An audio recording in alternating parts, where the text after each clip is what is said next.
So hey guys, welcome back to another video. My name is Shaurya, and in today's video I am going to be talking about all the factors that you need to consider before you actually choose a university that you want in Australia. The first and the foremost thing that you must consider is obviously your course.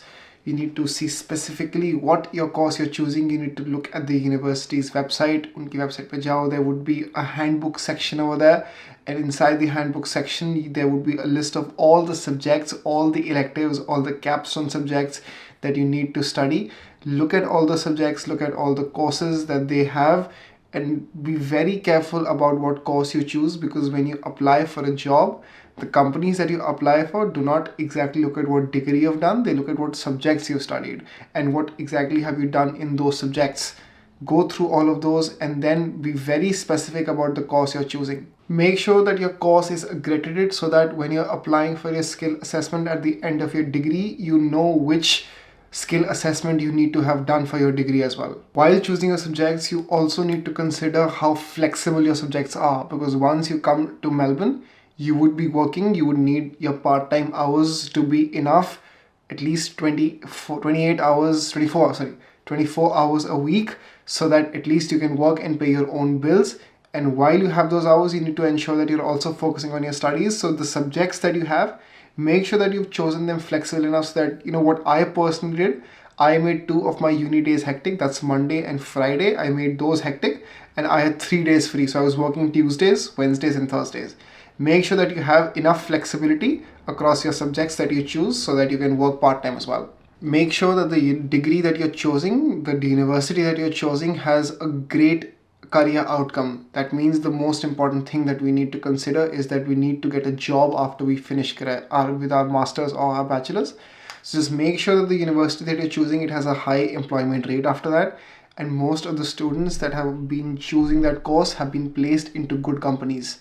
Go through the university's website, go through the LinkedIn of the students and see what all are those students doing right now. And make sure that the degree you're choosing has a good employment rate, because that is the only thing that matters at the end of the day. If you have a good job on your 485 after you've done with your degree. Check that the degree that you're applying for from the university comes under the skill occupation list. This list is available on the Home Affairs website of the Australian government, because if your degree does not come under this list, it will get very difficult for you to apply for your PR. You will not be given permanent residency. You might get a 485 after your 500, but it will get really difficult for you to apply for your 190 or 189, because Australia has a specific list of the skills that they want in Australia. Not any skill will be able to get a permanent residency.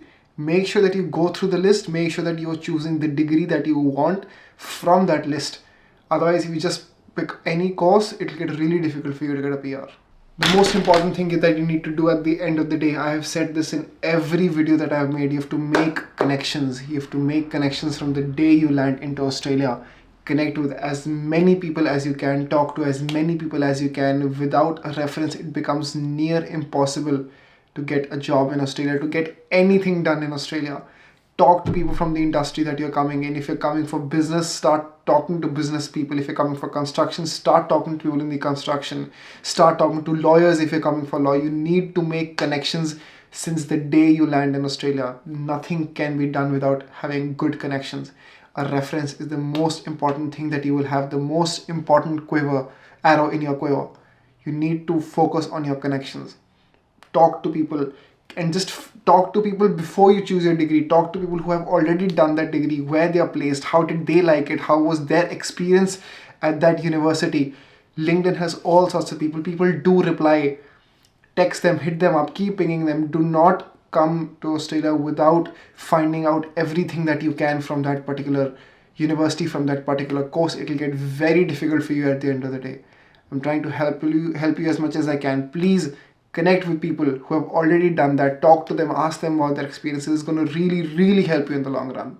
Another factor that you need to consider is where your university is located. My university, the University of Melbourne, is almost in the city itself. It's very convenient for me because it's almost right in the center of the city. I can go anywhere I want. It's very convenient. RMIT is also in the city. Monash is in Clayton. They have one of the campuses in Clayton. One of them is in Caulfield. That's not in the city. It's a little further away. consider where your university is. Deakin is in Burwood, that's also quite far. Swinburne is in Hawthorne. These universities are spread out all along. You need to consider where your university is, how you'll travel to the university, where you live.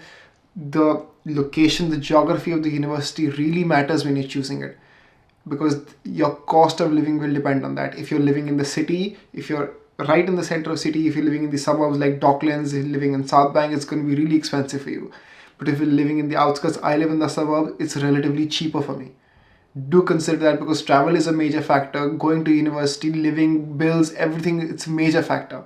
So where your university is, where it is located, it's going to be a major factor towards your expenses and how much you're going to be spending on a monthly basis. Regional universities are going to be a little more beneficial because regional points are better when you're applying for your PR. So I believe Deakin has a campus in Geelong. The Geelong campus it comes under the regional area. That gives you additional 5 points when you're applying for a PR for your 189 and 190. You can get different visas as well if you're working in the regional area. Do consider where your university is. Cities like Melbourne and Sydney are really, really expensive. So you can always consider other states like Western Australia. It has Perth. Southern Australia has Adelaide. You can consider going to Brisbane. You can consider going to Tasmania as well. They have great universities. Do consider all of that, because these cities are relatively cheaper as a cost of living point of view compared to Melbourne and Sydney. So you have to consider everything when you're going across it before you choose your university. I was lucky enough to be recently contacted by the founder of Uniflick Study Abroad. Uniflick is a community that helps students build up their portfolios, apply to universities across Australia and New Zealand. They help you they help you in the profile building, they help you apply to universities, the end-to-end, they help you in the entire process. They even have the option where you can connect with students who are already studying in Australia, already working there, get on a one-on-one video call. They have all these facilities available. They help you in choosing universities, applying to universities, getting loans approved. They even help you figuring out where you need to stay in case you don't have a place before you come here. Everything will be sorted on if you go to the Uniflick website. It's linked in my description down below. They'll help you in the entire process. Uniflick is a student-led community, and because of that, it's completely free of charge. You just have to make an initial deposit of 800 rupees. If you use my coupon code SHA300, you'll get 300 rupees off. You'll make an initial deposit of 500, which will be completely refundable, as all of these services are completely free. All you need to do is drop SHA300 on their WhatsApp number. It will be a one-on-one conversation. It's linked down in the description box below. All these services will be completely free. In case you want a one-on-one student conversation, they can have that arranged with any student across Australia that you want to have a word with across any degrees. All of that is completely free. Go down to the description box below, have a word with them. It will be all really worth it. They're going to be helping you end-to-end across the entire process. If you have any further questions, feel free to leave a comment in the comment box below. I'll be able to reply to all those comments. This was Shaurya signing off.